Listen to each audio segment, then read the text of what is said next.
আমি ওর প্রেমিক না, ওর সাথে আমার কোনো সম্পর্ক নেই। আমার একটা পরিচয় আছে, আমি একজন ফটোগ্রাফার।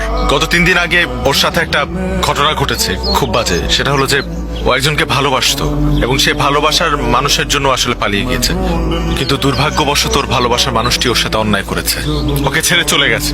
আসেইনি, একা দাঁড়িয়েছিল সেই মানুষটির জন্য। এবং ওই সিচুয়েশনে গত 3 দিন ও আমি ওনাদের বাসায় ছিলাম।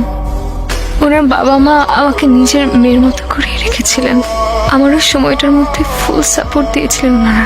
শুধু একটা রিকোয়েস্ট আপনাদের 4 জনের কাছে, ওকে না ওই আগের কথাটা আর মনে করিয়ে দিবেন না, ওকে কিছু বলবেন না, কারণ ও আবার আপসেট হয়ে যাবে। থ্যাঙ্কস ব্রাদার, তুমি আমার ফ্যামিলির জন্য যে কাজটা করেছো সেটার জন্য আমার ফ্যামিলি সারা জীবন তোমার কাছে কৃতজ্ঞ থাকবে। গত 3টা দিন আমাদের ফ্যামিলির উপর দিয়ে কি গেছে সেটা আমরা ছাড়া কেউ জানে না। তুমি না থাকলে জিনিসটা হয়তো আরো খারাপ হতে পারত।